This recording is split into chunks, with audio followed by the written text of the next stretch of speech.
আপনি হয়তো ভাবছেন আপনি লাইফে কি করতেছেন, আপনার দ্বারা কোনো কিছু সম্ভব, এ নিয়ে আপনি বিভিন্ন ধরনের চিন্তা করেন এবং বিভিন্ন টাইম ওয়েস্ট করেন। আসলে আমাদের একটাই প্রবলেম, আমাদের প্রবলেম হচ্ছে আমরা যে চিন্তাধারা করি আমরা সেটা বাস্তবায়ন করি না। ধরেন আমি আজকে চিন্তা করলাম আমি আজকে এই কাজটা করব, প্রচুর মাথা কাটালাম এটা নিয়ে, এই কাজটাকে নিয়ে, কিন্তু দিন শেষে আমরা এর পরের দিন গিয়ে ধ্যাৎ, এগুলো করতে ইচ্ছা করে না। এইটা হচ্ছে আমাদের মেইন প্রবলেম।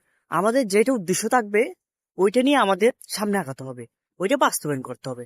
যদি আমরা বাস্তবায়ন করতে পারি তাহলে আমরা আমাদের সাফল্যের পথে পা বাড়াতে পারবো, আমরা সফল হব। আর সফলতার মূল চাবিকাঠি হচ্ছে প্রচুর পরিশ্রম করতে হবে ভাই। প্রচুর পরিশ্রম, পরিশ্রম ছাড়া কিছু নাই ভাই। প্রচুর পরিশ্রম করতে হবে। আপনি যত পরিশ্রম করবেন আপনার সফলতা তত আপনার দ্বার কাছে আসবে। হ্যাঁ, মানুষজন অনেক কিছু বলবে, এই তোকে দ্বারা এটা কিছু হবে না, এই তোকে দ্বারা এটা কিছু হবে না। আপনি এদের কথা কান না দিয়ে আপনার গোলের লক্ষ্যে, আপনার স্বপ্নের লক্ষ্যে আপনি শুধু দৌড়তে থাকবেন, দৌড়তে থাকবেন। আপনার থেকে সফলতার পিছনে দৌড়তে হবে না, সফলতা আপনার পিছনেও দৌড়বে। আপনি যখন প্রচুর পরিশ্রমী হবেন তখন সফলতা আপনার পিছনেও দৌড়বে। শুধু একটাই শক্তি আপনার কাছে আছে, সেটা হচ্ছে আপনি পরিশ্রমী হওয়া দরকার। যদি পরিশ্রমী হন আপনাকে সফল হওয়া থেকে কেউ আটকাতে পারবে না।